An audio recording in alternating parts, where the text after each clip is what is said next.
Isang magandang umaga sa inyong lahat. Magandang umaga rin po. Magsitayo muna ang lahat para sa ating panalangin na pangungunahan ni Audrey. Sumubuhan lahat upang tayo ay manalangin. Panginoon, bantayan niyo po kami sa aming aralin ngayon. Bigyan niyo po kami ng sapat na kaalaman at bigyan niyo po kami ng pagtityaga at pagkikinig sa aming guro sa kanyang tatalakay. Yun lamang po. Amen po. Bago kayo umupo, pakipulot muna ang nakikita niyong mga kalat sa ilalim ng lamesa at pagkatapos nun, maaari na kayong umupo. Sarah, may lumipad ba sa klase ngayong araw? Wala po. Mabuti naman. Narito ang ating rules o palutuntunan na kailangan niyong matamo. Una, matuto, makinig at respeto sa bawat isa. Noong nakaraan, pinag-aralan natin ang pag-uri, hindi ba? Opo. Sino nakakaalam sa inyo kung ano ang pag-uri? Audrey? Ang pang-uri po ay naglalarawan ng isang ngalan ng tao bagay. Mahusay? Sino maaaring magbigay ng iba pang halimbawa ng papuri? Carmela? Maganda si Jana. Maganda si Jana.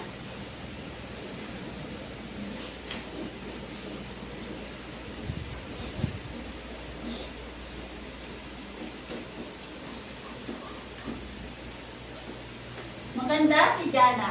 Ang salitang maganda ay ang papuri na inilarawan ang katangiang mayroon si Jana na maganda. Nauunawaan na ba? Opo. Batid ko, nauunawaan nyo na ang naging talakayan natin noong araw. Ngayon, dumako na tayo sa ating aktibidad na pinamagatang larawang suri. Gagawin nyo lamang ay susuriin at ilalarawan ang nakikita nyong tatlong bata na si Ana, Maria at si Marites. Nauunawaan na ba ang kailangan nyong gawin? Opo. Kung gayon, Sarah, ano nakikita mo sa tatlong bata na ito? Sila po ay magkakaibigan na hindi magkakahay. Magkasilaki. Tama. Iba pang kasagutan, mayroon pa ba kayong nakikita? Sa kanilang mga kulay, magkakaparehas ba? Iba-iba po. Tama. Iniantas nyo sila base sa kanilang kaantasan o antas ng pagpuri na ating tatalakayin ngayong araw. Ngunit, narito muna ang ating layunin para sa araw na ito.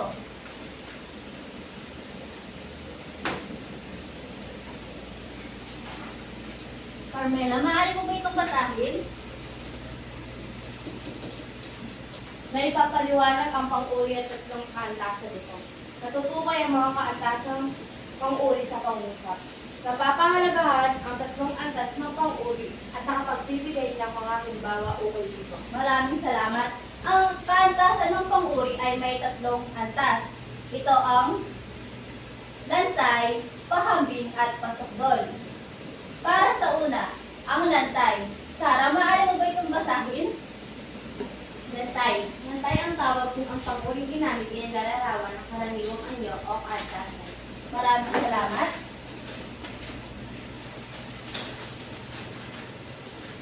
Ang lantay, ito din ay naglalarawan sa isang tao, bagay, pangyayari o mga kalagayan. Upang mas lubos niyong maunawaan, may hinahanda akong halimbawa dito. Para sa una, Carmela, maaari mo ba itong basahin? Mahaba ang buhok ni Carol. Salamat.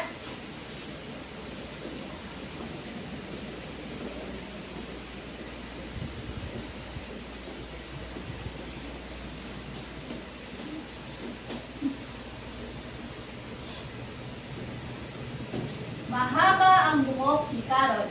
Ang salitang mahaba ay ang lantay ng pangpuri na kung saan inilarawan ang katangiang mayroon si Carol o ang katangiang ng buhok ni Carol na mahaba. Nauunawaan na ba? Opo. Para sa ikalawa, Audrey, maaari mo ba itong basahin? Si Jeff ay matalino. Salamat.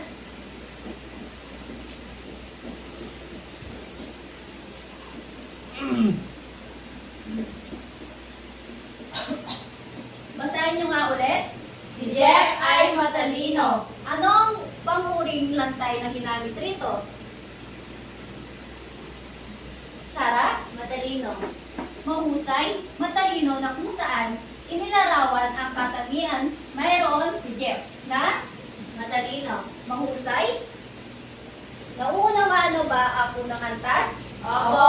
Kung gayon, maaari ba kayong magbigay ng iba pang halimbawa ng lantay sa pangungusap?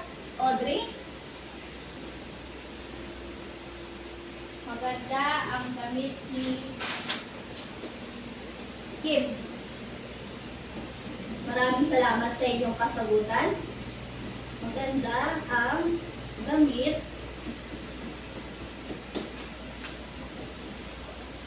Maganda ang damit ni Kim. Ano ang salita naglalarawan rito? Maganda. Maganda. Mahusay na kung saan inilarawan ang katangian o ang damit ni Kim na maganda. Nauunawaan na ba? Opo. Kung ngayon, tayo na dumako sa ikalawang antas, ang pahambing. Sara, maaari mo ba itong basahin? Pangambing. Ito ang ginagamit sa pagtutulad ng dalawang pangalan o panghalip. Maraming salamat. Ito din ay ginagamit kung ang dalawang tao, bagay, lugar o mga pangyayari ang pinaghambigan. Halimbawa, basahin nyo nga ulit. Mas Mas matangkad si Jose kay kay Marco. Mas matangkad si Jose kay Marco.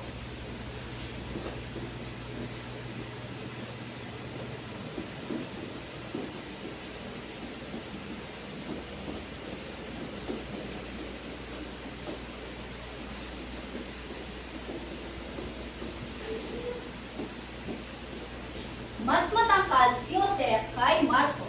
Ang salitang pahambing rito ay Mas. mahusay, mas matangkad. Sino ang pinaghahambingan? Si at Marco. Mahusay. Na kung saan inilarawan o pinaghahambingan si Jose kay Marco na mas matangkad. Para sa iba pang halimbawa.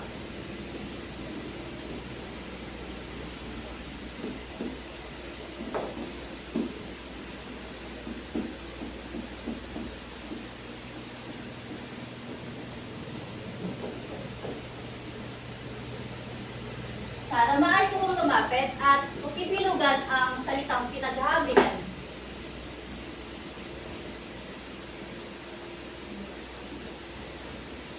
Tama ba ang kanyang kasagutan? Opo. Tumpak. Bigyan niyo si Sara ng 3 palakpak. 1, 2, 3. Mas maputi na kung saan inilarawan o inihambing si Ana kay Jenny na mas maputi. Nauunawaan na ba? Opo. Kung ngayon tayo na dumako sa ikatlo at panghuling antas ng papuri, ang pasukdol. Audrey, maaari mo ba itong basahin? Ang pasukdol ay isang bahagi ng pang-uri. Ito ang nangingibabaw sa lahat ng pinaghahambingan. Maraming salamat. Ang pasukdol ay ginagamit o pinaghahambingan ang higit sa 2 tao, bagay, lugar o mga pangyayari. Halimbawa, maaari niyo ba itong basahin lahat? Pinakamaputi ang suot na damit ni Jenny. Maraming salamat. Pinaka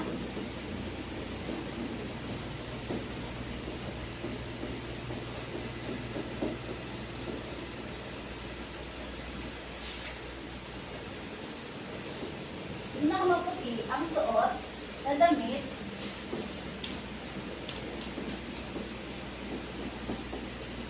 ni Jenny. Ang salitang pinakamaputi ay ang pasukdo ng pang-uri na kung saan inilarawan ang katangian ng damit ni Jenny na Pinakamaputi. tama. Maaari ba kayong magbigay ng iba pang halimbawa ng pasukdol? Audrey?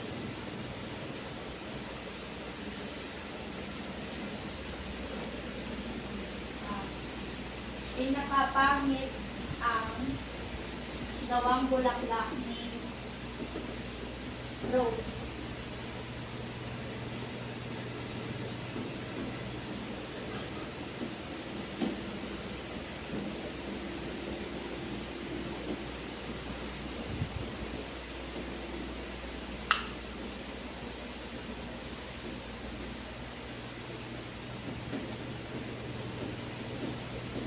Diana, maaari mo bang pakibilugan ang salitang pasukdol na ginamit sa pangungusap na ito?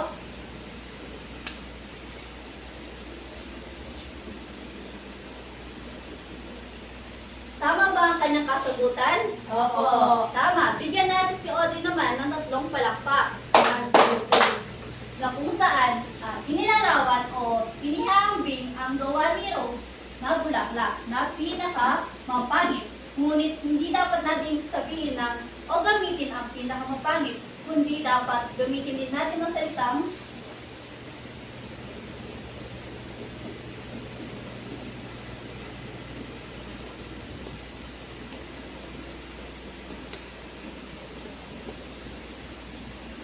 pinakamaganda.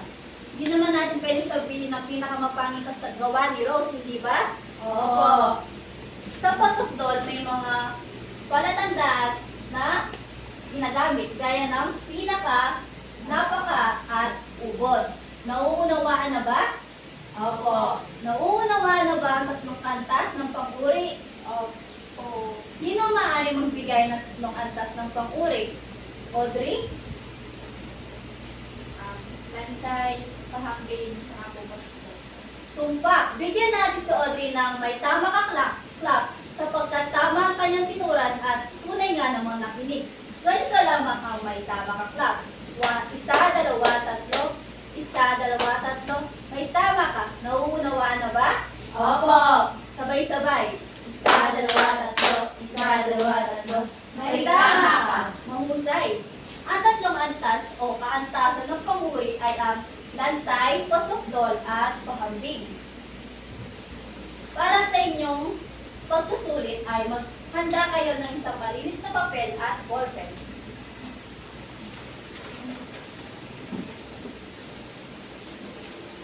Carmela, maaari mo bang basahin ang panuto? Basahin ang bawat pangungusap. Isulat sa patlang ang tamang antas ng pang-uri. Kung lantay, pahambing, at pasukdol. Ayan, nauunawaan na ba? Opo. Sagutan lamang sa malinis na papel ang ito at bibigyan ko kayo ng 3 minuto para rito. Kayo magsimula na. Tandaan, huwag tumingin sa sagot ng iba. Magsimula na.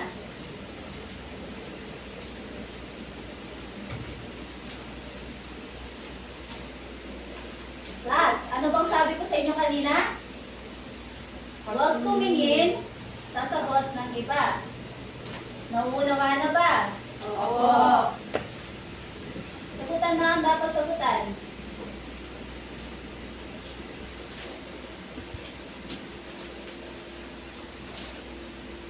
Audrey, anong ginagawa mo? Wala po, ma'am. Tapos ka na ba yan? Hindi pa po. Tapusin mo na ang pinapasagot ko. Opo. May 1 minuto pa kayo para sagutin ang aking pagsusulit.